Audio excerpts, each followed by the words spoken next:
Señores, recordamos que la programación de la mañana de hoy se desarrolla con espacios acá en el Auditorio Magdalena Seigas de López, en la antesala del mismo. En la antesala del auditorio tenemos la exposición de carteles, propuestas para la prevención y gestión de riesgo ante el cambio climático de la región centro-occidental de Venezuela. Las instituciones participantes: Unidad Educativa Colegio San Vicente, Unidad Educativa Colegio Aplicación, Colegio Experimental Andrés Eloy Blanco y Colegio La Salle. Simultáneamente también en la Plaza Salvador Allende tenemos la ruta pedagógica musical Guardianes de los Parques Nacionales del Estado Lara, Estación Parques Nacionales de Montaña, Parque Nacional de Bosque Xerófilo, Institución Dr. José Gregorio Hernández, Centro Educación Inicial Simoncito Pedagógico del Oeste. Recordamos a nuestra audiencia que la sesión de preguntas y respuestas se dará al final de la programación académica. Tenemos a continuación el panel foro Cambio Climático, educar para la prevención y gestión de riesgo en Venezuela. Luego contaremos con el conversatorio Mapa de Riesgo Comunitario, Estrategia de Mitigación y Adaptación al Cambio Climático. Señoras y señores, para la moderación del panel foro, con ustedes, Magíster Carmen Rivero, del personal académico del Instituto Pedagógico de Barquisimeto. Saludo al Consejo Directivo de la Universidad Instituto Pedagógico de Barquisimeto. Saludo a las instituciones de educación privada del municipio de Ibarra que hoy nos acompañan y hacen vida y dan vida a este encuentro. ¿Cómo se sienten? No parece. ¿Cómo se sienten? Bueno, cambiamos la modalidad a panel foro. Tenemos una serie de especialistas, de panelistas que van a seguir hablando del tema, pero con una mirada desde lo local. Llamo al presidio, a los panelistas que hoy nos acompañan a este encuentro, que es un encuentro, vale destacar, que es un encuentro sin precedentes, donde la convocatoria la hace la Universidad y Educación Media General para tratar un tema que es un tema obligatorio y que, como decía el doctor Parada y la profesora Margelis Vargas, debe salir de los reglamentos, es de acción, es del hacer, y ustedes son las generaciones llamadas a trabajar por ello. A continuación, llamo al profesor Magíster José Ignacio Montero, profesor de la UPIPB, adscrito al Departamento de Ciencias Sociales, investigador del Centro de Investigación Histórica y Social Federico Brito Figueroa. A continuación, la panelista doctora Milagros Montero,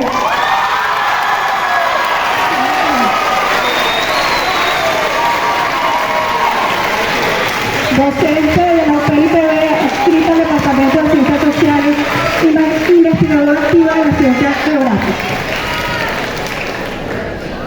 Y por último, pero no menos importante, Magíster José Jiménez, adscrito al Departamento de Ciencias Sociales, investigador activo del Centro de Investigación y Contexto y Praxis Socioeducativa de la UPN-IPB. Bienvenidos. Inicia el foro con el panelista magíster José Ignacio Montero con la temática Cambio climático en el mundo, una mirada con una perspectiva histórica. Adelante.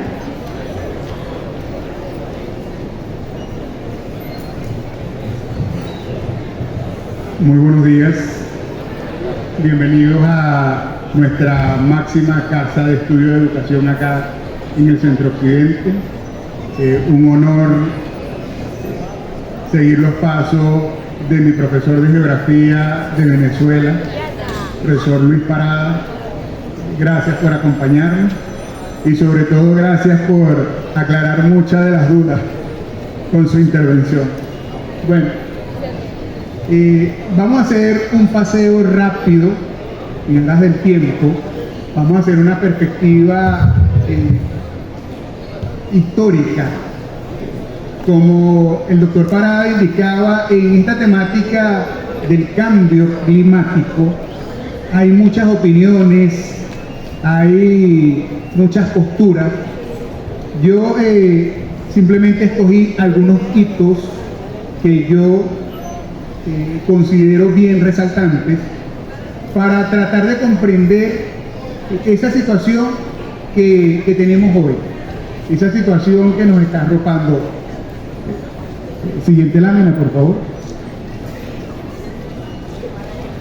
Simple y sencillo, ahí tenemos un gráfico que tiene como inicio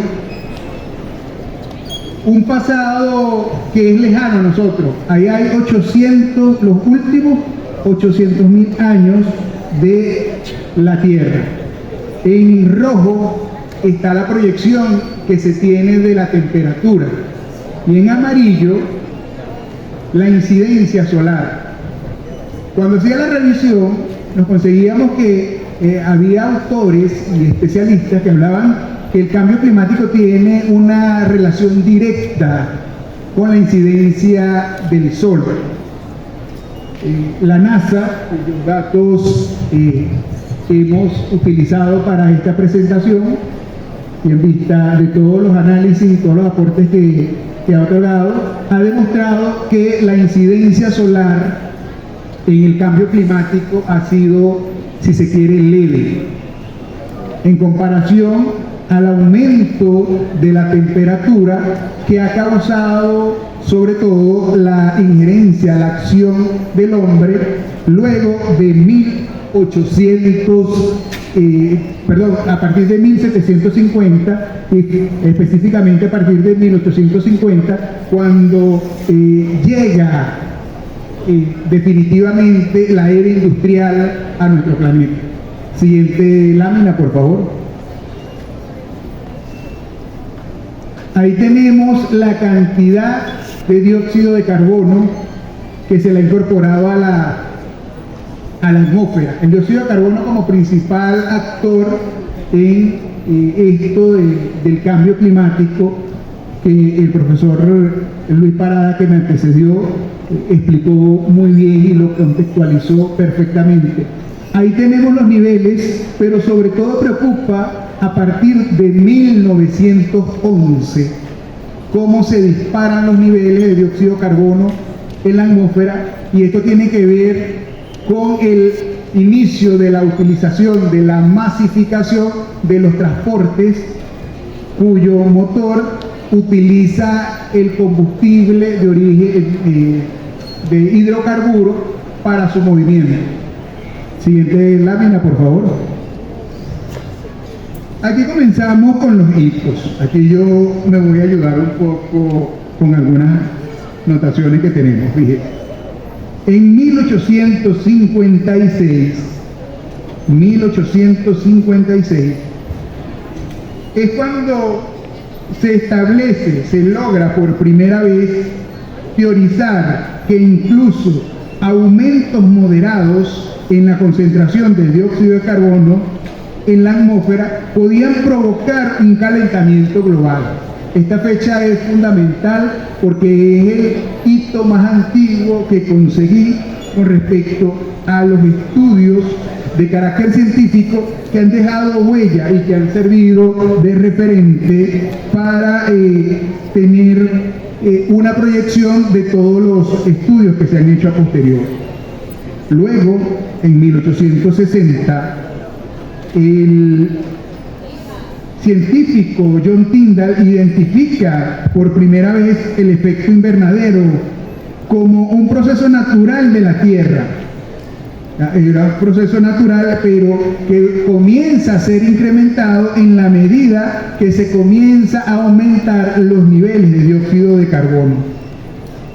Su conclusión es que en la medida que la composición atmosférica comience a modificarse por la elevada de los niveles de dióxido de carbono, se iban a provocar variaciones climáticas que para la época aún eran desconocidas.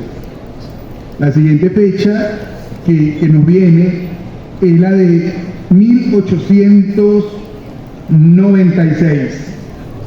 Aquí hacen por primera vez un estudio serio de los niveles de dióxido de carbono atmosférico y es la primera vez que se establece que la temperatura, el aumento de la temperatura se vincula a el efecto invernadero, que ya no es un efecto, ya no es un proceso natural de la Tierra, sino que se ha comenzado a modificar en la medida que la actividad industrial comienza a aumentar.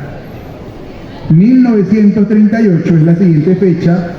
Aquí se establece y hay una relación del aumento entre el dióxido de carbono atmosférico terrestre con el calentamiento global. El especialista Guy Callendar por primera vez presenta un estudio ante la comunidad científica y con su teoría establece un precedente. 1956 es la siguiente fecha, ya en pleno siglo XX, se formula la teoría del dióxido del carbono como agente fundamental en el cambio climático. A partir de acá, los estudios cuentan con un basamento científico y pruebas contundentes que van a llevar a la formulación de las siguientes teorías. En 1960, un hito súper importante porque el efecto o la actividad industrial a nivel global alcanza su primer tope máximo.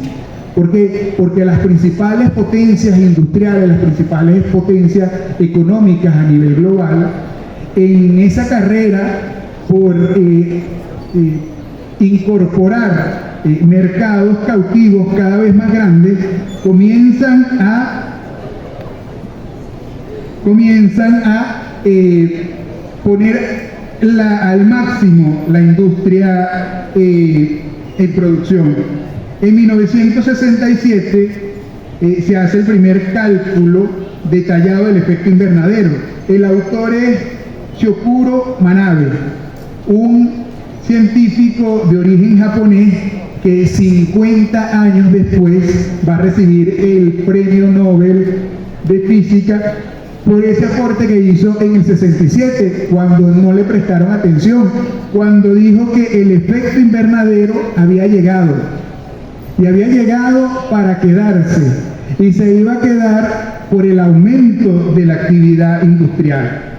Él es el primero que habla de que el aumento de la temperatura de pasar el 1,5 grados centígrados iba a traer consecuencias catastróficas y que esas consecuencias las íbamos a ver al final del siglo XX y evidentemente con más fuerza a principios del siglo XXI.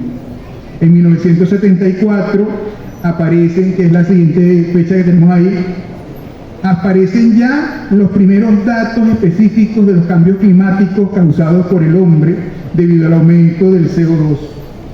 Siguiente lámina, por favor. Ahí el ISO comienza en 1979 y es en una reunión de la Conferencia Mundial sobre el Clima de la Organización Meteorológica Mundial, celebrada en Génova, se concluye, abro comillas, parece razonable que una cantidad creciente de dióxido de carbono en la atmósfera pueda contribuir al calentamiento gradual de la atmósfera baja, especialmente en las latitudes bajas. Es posible, cierra el informe en 1979 con esto, es posible que algunos efectos de escala regional y global se puedan percibir antes de lo esperado. La siguiente fecha con la cual llamó la atención es con 1982. Aquí comienzan ya a tomar y a presentar muestras fehacientes. Se comienzan a perforar los casquetes tanto en Groenlandia como en la Antártida, y en esos casquetes se toman muestras de núcleos de hielo, donde al ser analizados observan que hay dramáticas oscilaciones en cuanto a la temperatura. Recordemos que en el hielo queda atrapado partículas y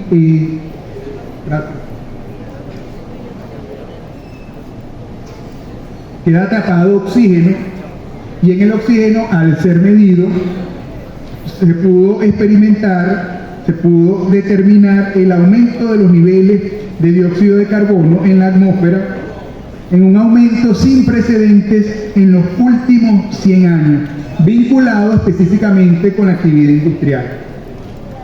1985 es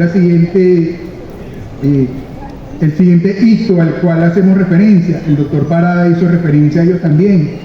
En 1985 los científicos demuestran que los gases clorofluorocarbonados, o CFC como también se les conoce, junto al metano y otros gases, podrían trazar posiblemente un efecto casi tan importante en el clima como el aumento del CO2, pero con una velocidad mucho más rápida, multiplicando por 10 el efecto causado por el aumento del CO2. En 1988, que es la siguiente fecha que tenemos allá, se hace la primera proyección y la primera gran advertencia de manos del científico James Hansen, quien dice: debemos detener los niveles de contaminación, y coloca como primerito que sea el año 2005 para el freno definitivo del aumento de las emisiones, porque de lo contrario las consecuencias iban a ser catastróficas. ¿Qué proponía este científico? Que para el año 2005 se retrocediera a los niveles de contaminación de 1988 como una medida de freno y de llamado de atención casi a gritos por las proyecciones que él tenía. ¿En qué se respaldó su resultado? Más de 2.500 científicos de más de 60 países aportaron pruebas que informaban que el cambio climático estaba en pleno desarrollo y estaba afectando la salud de la Tierra. Para el año 2001, ante este llamado, se propone el protocolo de Kioto como un propósito, como un fin, como una medida de reducir las emisiones que dañan el medio ambiente. En el 2003 comienzan a aparecer los desastres. Europa por primera vez vive, desde que se tienen registros de temperatura a finales de 1850, el verano más caluroso hasta esa fecha, causado por una gran sequía que cobró la vida de más de 30.000 personas. Eso llevó a acelerar que el protocolo de Kioto entrara en vigencia no para el 2007, sino para el 2005. Se firma, las principales naciones industrializadas buscan tomar medidas, excepto el principal productor y la principal economía del mundo, que son los Estados Unidos.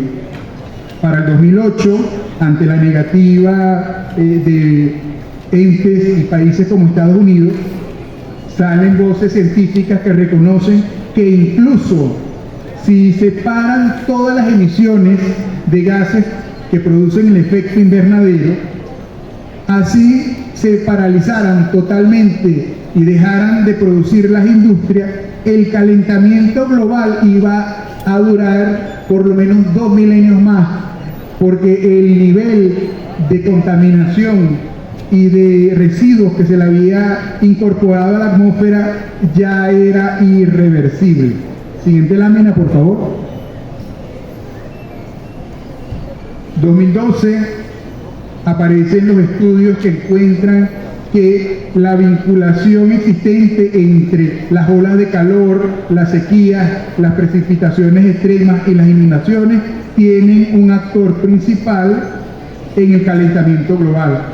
Para el 2014 se alcanza lejos, haciendo caso omiso a todos los llamados de atención que se habían hecho hasta esos momentos. El 2014 aparece como un año récord para las emisiones antropogénicas, las cuales se encuentran en su máximo histórico.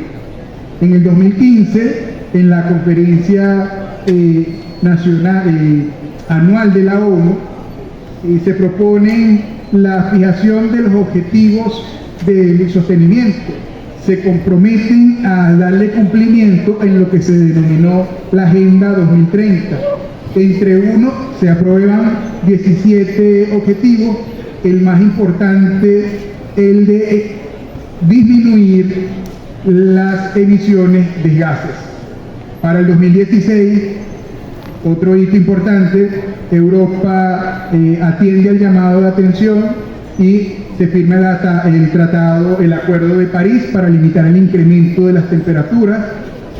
Para el 2018 sale el boletín del Instituto Norteamericano de Contaminación Atmosférica, donde dice que los impactos productos de las sequías, inundaciones y ciclones tropicales van a ir en aumento. 2019 se cierra el informe con la lamentable noticia de que la década que va desde el 2010 al 2020 va a ser la década más calurosa en la historia reciente de la humanidad.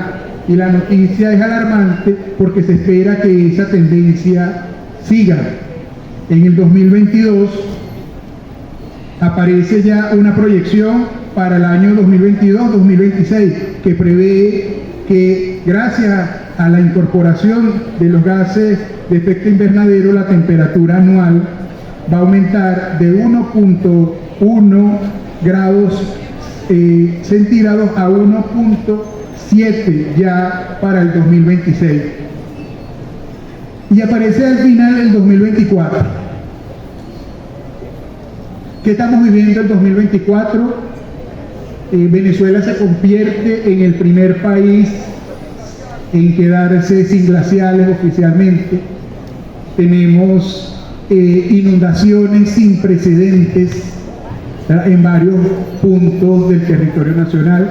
Estuve revisando las últimas noticias.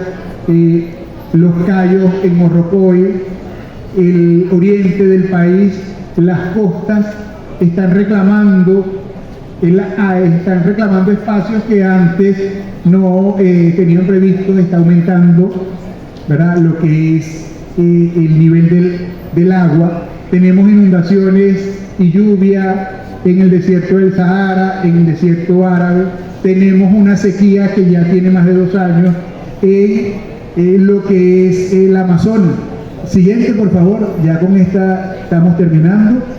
Ahí tenemos una proyección y el dato es bastante interesante. Para ustedes, de la barra, lo azul es lo frío, pero lo amarillo, anaranjado y rojo es la temperatura. Esa es la proyección en base a los datos de 11.000 terabytes que tiene en su banco de datos la NASA, y es la proyección hacia el año 2100. Para el año 2100, la NASA establece que la temperatura media promedio a nivel global va a ser de 42 centígrados. Señores, el cambio global, el calentamiento global, el cambio climático es una realidad. Entonces, desde las aulas de clase, desde los espacios que ustedes ocupan, podemos hacer mucho para que tengamos un futuro mejor. Muchas gracias.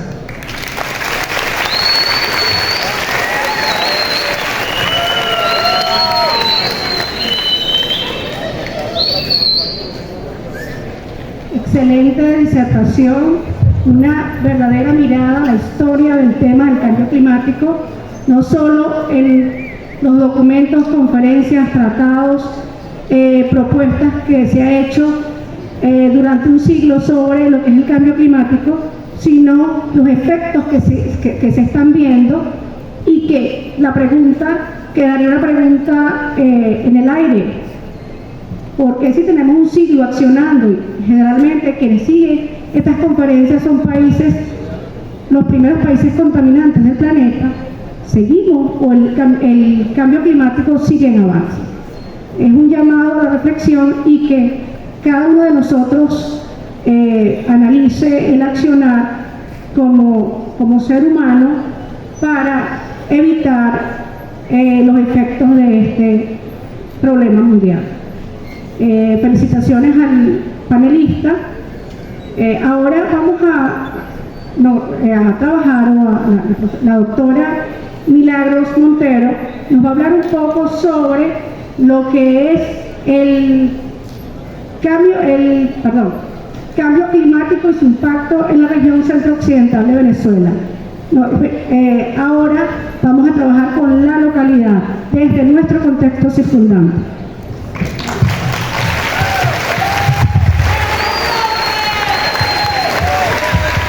Bueno, primero que nada, muy buenos días. Agradecida con mi universidad, mi casa de estudio, orgullosa de estar aquí y especialmente en compañía de mis estudiantes.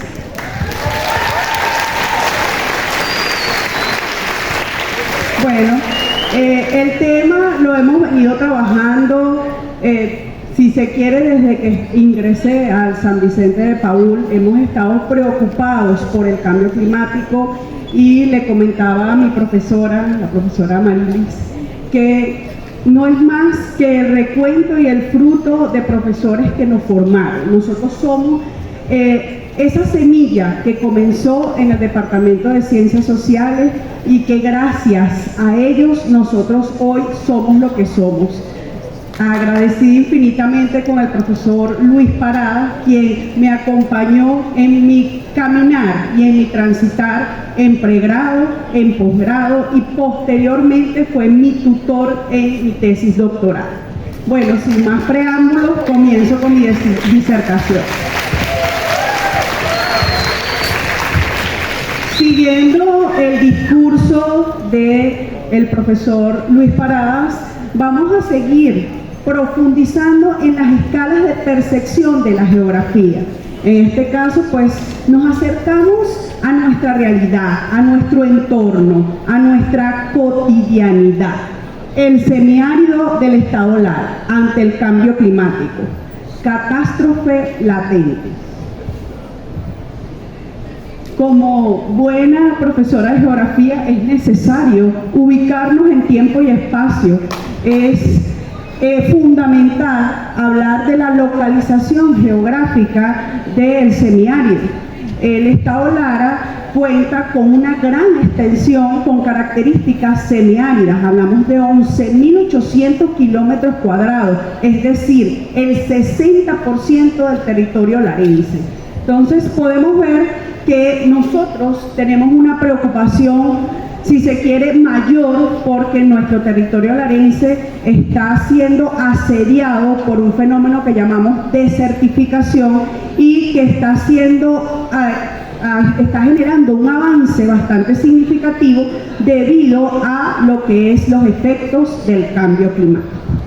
vamos a tener que allí se ubica lo que es la depresión Carora-Barquisimeto, todo lo que tiene que ver con esa planicie que forma parte del sistema transicional Lara-Falcón-Yaracuy, el cual presenta características particulares en cuanto a lo que es sus suelos, las características edáficas.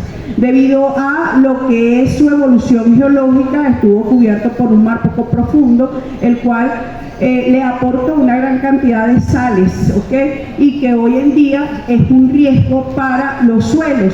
Son suelos arcillosos de poca, vamos a decir, materia orgánica y que son muy delicados, y su uso y manejo debe ser adecuado, tanto para actividades agrícolas como actividades agropecuarias y, por supuesto, residenciales. El comportamiento de las variables atmosféricas y climáticas.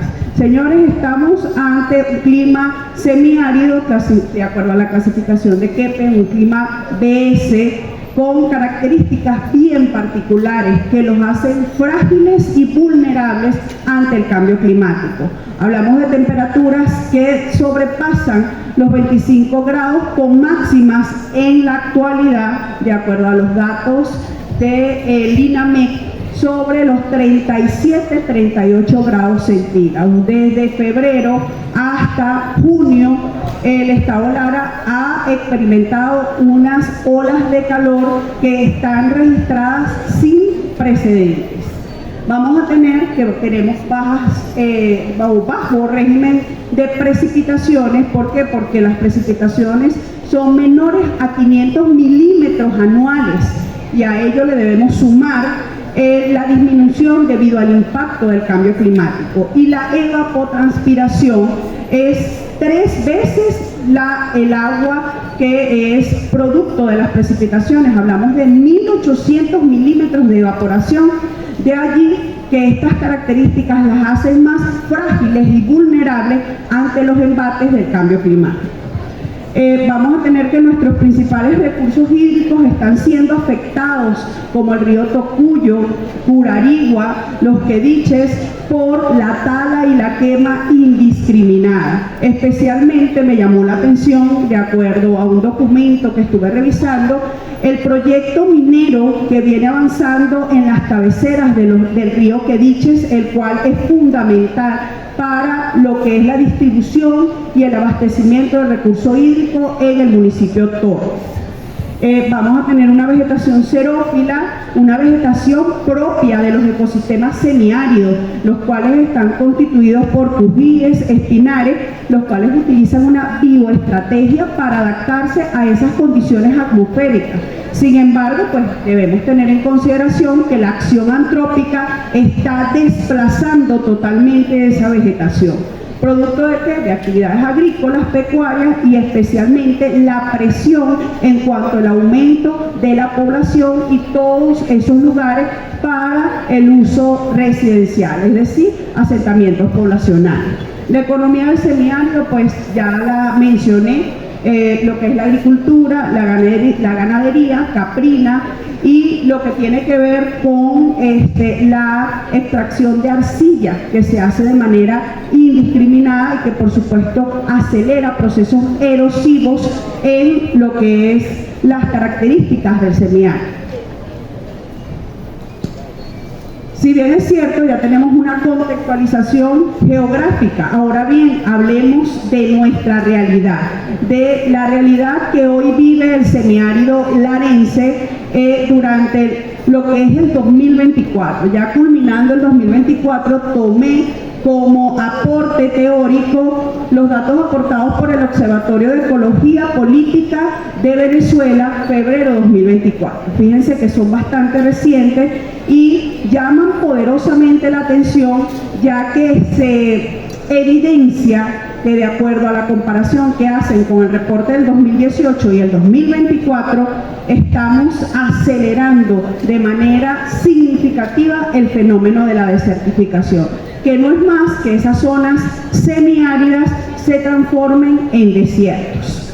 En primer lugar, el uso excesivo e indiscriminado de agroquímicos. Es importante destacar que el municipio Jiménez encabeza la lista de los municipios más contaminantes de Latinoamérica, señores. Esto, por supuesto, obedece a que no hay un control de esos agroquímicos y que a partir de allí, pues, se generan consecuencias en los alimentos y en la salud de los seres humanos, especialmente en los habitantes del municipio Jiménez.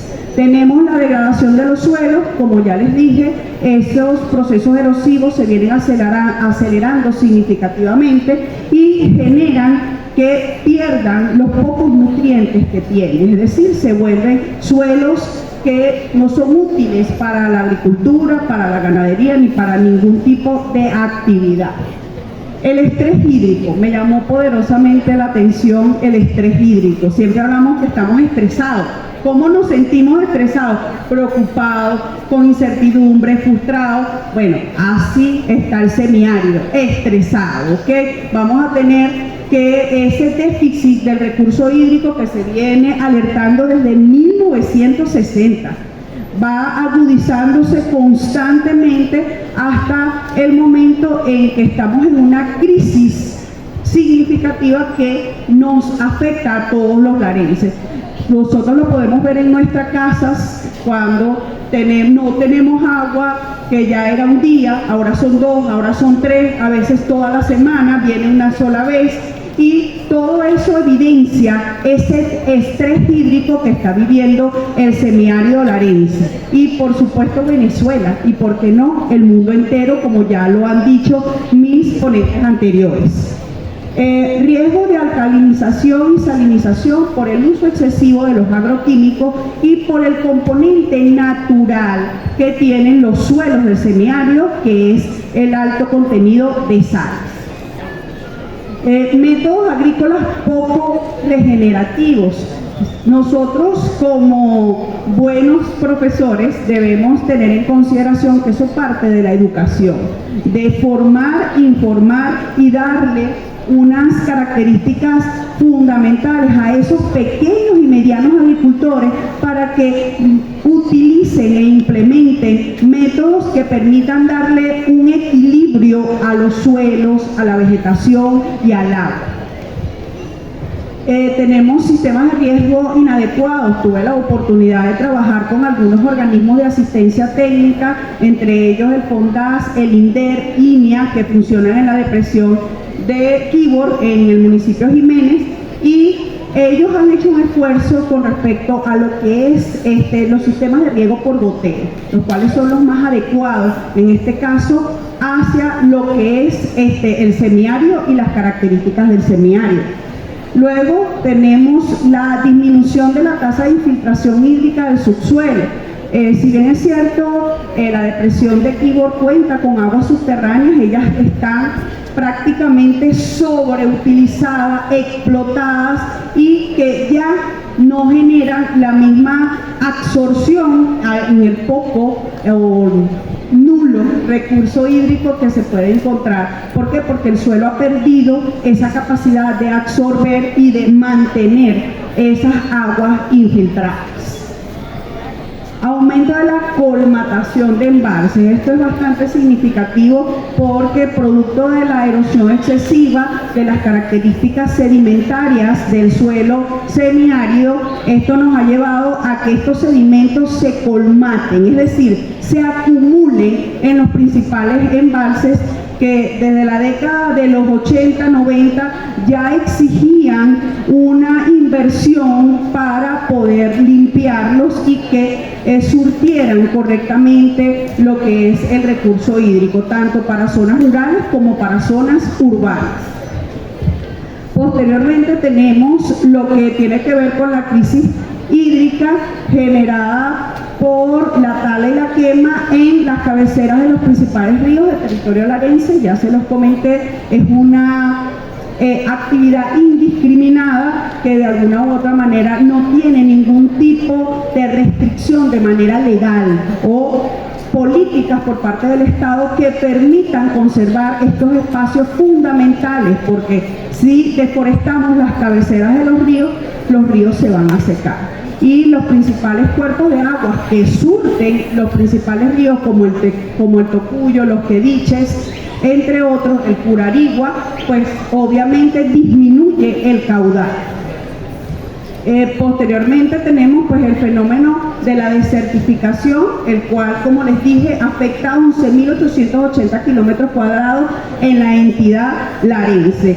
La desertificación no es más que esas regiones pues se conviertan en zonas desérticas. Y en un desierto, señores, ¿quién vive en un desierto? Nadie. Entonces es necesario que nosotros prendamos las alertas y que apoyemos desde nuestros diferentes escenarios de nuestra cotidianidad lo que tiene que ver con el fomento de valores conservacionistas. Ahora bien, ¿qué podemos hacer ante este escenario? Ya les di la contextualización y es catastrófica. Pero es necesario que nosotros pongamos nuestro granito de arena. Nuestro granito de arena que sin duda va a ir sumando y desde nuestras casas, desde utilizar correctamente el agua, brindar nuestros conocimientos en las zonas rurales, agrícolas. Aquí hay muchos chicos que sus padres tienen haciendas, tienen granjas, pues también pueden aportar su granito de arena en cuanto a lo que es la conservación y el uso adecuado de estos espacios. En primer lugar, podemos informar y dar a conocer sobre el cambio climático como una realidad global y local. Vemos que las redes sociales están colmadas de publicaciones del cambio climático, de lo que es la crisis hídrica, vemos los embates como los huracanes, cómo están causando estragos sin precedentes. Esto obedece al cambio climático. Que no tengamos agua, la crisis eléctrica que vivimos en nuestro país también está vinculada con lo que es el cambio climático. Entonces, ¿qué estamos haciendo? Nosotros estamos siendo afectados. Incluso los chicos que ven educación física se desmayan, se sienten mal por las olas de calor. Entonces, no es una realidad ajena a nosotros, no es un problema del otro o del planeta, sino que es un problema de nosotros, de que estamos viviendo día a día los embates del cambio climático. Posteriormente, pues promover el conocimiento sobre las características geográficas del semiárido y su fragilidad. A veces nos encontramos con personas, especialmente productores, que desconocen la fragilidad y la vulnerabilidad de lo que es el semiárido. Proporcionar el conocimiento y funcionamiento de las casas de cultivo protegido, que por allí le dicen invernaderos. Para nosotros son casas de cultivo protegido. Allí pues tiene muchos beneficios, entre ellos el control de las variables atmosféricas, la calidad del suelo y que permite el uso adecuado de los agroquímicos dependiendo del cultivo que se dé en las casas de cultivo protegido. Esa es otra de las opciones que se presentan en el semiárido. Posteriormente tenemos crear alianzas interinstitucionales entre centros educativos de investigación y asistencia técnica como FONDAS, INDER, INEA, entre otros, con la finalidad de ¿qué? De brindar conocimientos a los pequeños y medianos agricultores en cuanto a la implementación de métodos sostenibles y sustentables en la agricultura, pero al mismo tiempo fomentar valores conservacionistas, que nosotros tengamos en presente de que tenemos en nuestras manos el salvar o el perjudicar a nuestro planeta. Y por último, organizar campañas de concientización del uso y manejo adecuado del recurso hídrico. Siguiente.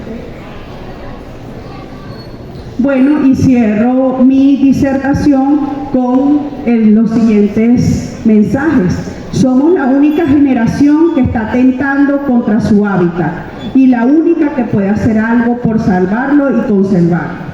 El presente y futuro de nuestro planeta y la humanidad está en nuestras manos. Muchas gracias.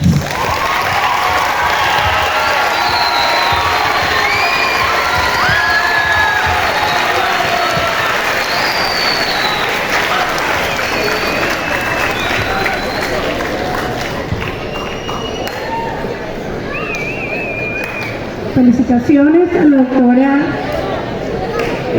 Milagros Montero. Continuamos hablando del semiárido.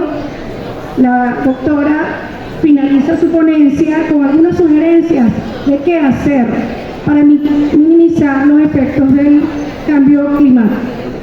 El magíster José Jiménez nos trae una propuesta sobre el hacer en la realidad para, de alguna manera, ayudar y apoyar a nuestro semiárido larense.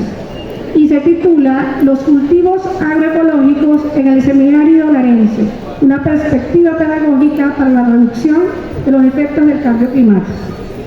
Adelante. Se les recuerda que al finalizar el foro, ustedes harán algunas preguntas que serán respondidas por el panel. Gracias. Buenos días. Gusto saludarles, chicos. Bienvenidos a la UPEL. Y quizás algunos de ustedes pues no será la primera vez que esté en este auditorio, sino que continuamente estará en este auditorio formándose y desarrollando su interés profesional desde el punto de vista de lo que es su formación universitaria. Tengo el gusto de tener acá a mis docentes, al profesor Paradas, a la profesora Marili, a la profesora María Elena. La verdad que un placer, profesor Paradas, mi tutor, la profesora Marili, una de mis jurados en ese trabajo de grado de maestría. Pues un interés que siempre ha estado latente por acá, chicos, tiene que ver con que el Estado Lara, como ya lo veíamos, sin duda alguna tiene unas características particulares, y es que una de nuestras principales fuentes de ingresos es la economía desde el punto de vista de la agricultura y la cría. Entonces, ¿qué hacer? ¿Qué hacer si yo estoy acostumbrado a trabajar desde el punto de vista de criar un tipo de ganado o de desarrollar algún tipo de cultivo? Ya los profesores han hablado ampliamente sobre estas evidencias del cambio climático en Venezuela, pero quiero resaltar algunas tres. Esto es un estudio desarrollado en la Escuela de Geografía de la ULA recientemente. Este compendio salió en marzo de este año. Sobre todo quiero que veamos tres cosas acá, que ya lo mencionaban. El derretimiento de los glaciares merideños ya es una realidad.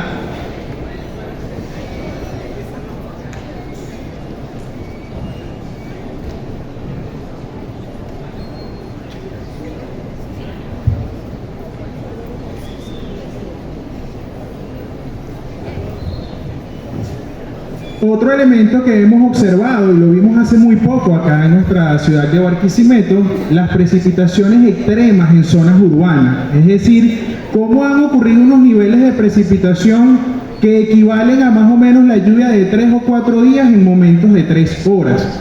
Y el último, que me interesa que lo veamos muchísimo, es la extensión árida y semiárida del territorio nacional.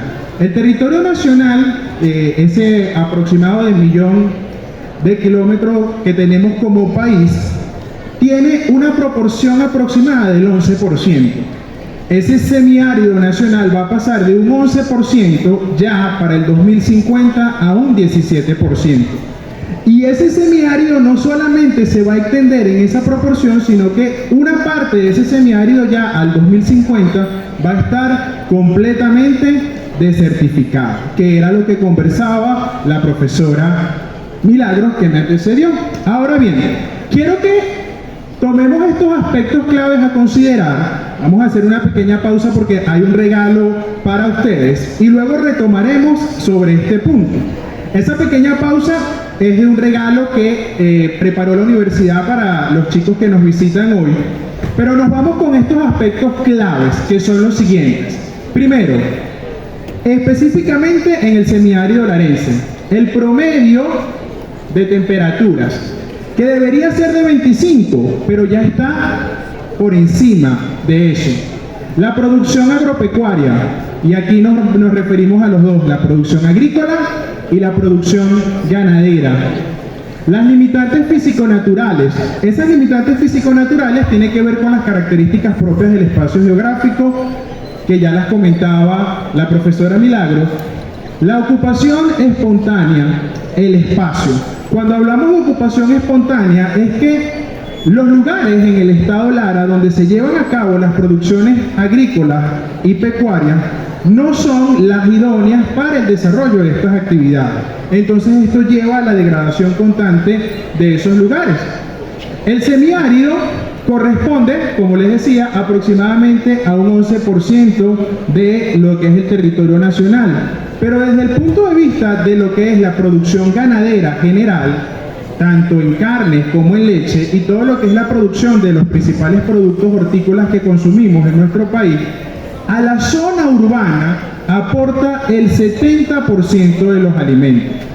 Es decir, ya va, ¿cómo le hacemos un detén a la economía larense si nosotros conjuntamente con Falcón aportamos aproximadamente el 70% de lo que consumen las personas en las zonas urbanas de toda la región central del país? Esta producción ha llevado a que se utilice de manera excesiva los recursos, y no solo desde el punto de vista de la explotación de los recursos hídricos, sino también el exceso y el estrés de las tierras que ha llevado a la desertificación. Ese semiárido alarense entonces puede responder a una realidad que tiene que ver específicamente con el desarrollo sostenible y sustentable.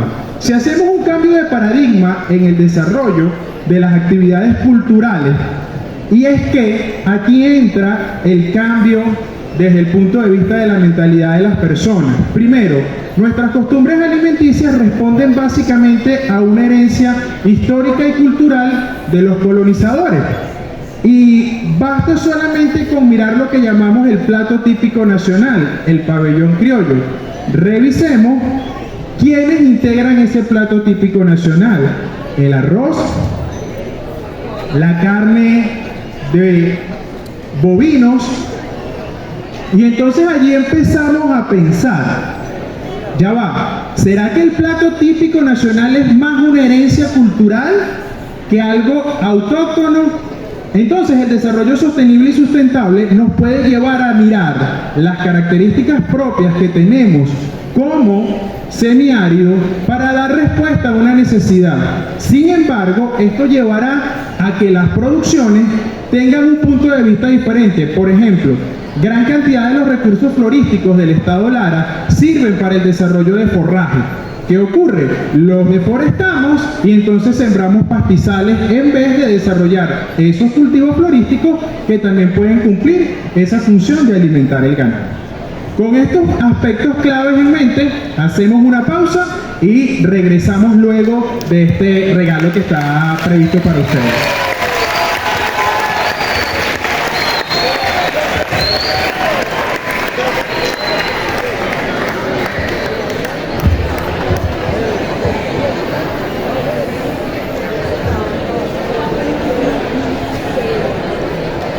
Muy bien, hacemos una pausa para una actividad cultural, pero antes doy una información. Uno de los estudiantes del colegio San Vicente perdió unas llaves de su carro, unas llaves negras. Por quien se las haya encontrado, se le agradece entregarlas por aquí, o en su defecto a los muchachos del colegio San Vicente, por favor. A continuación,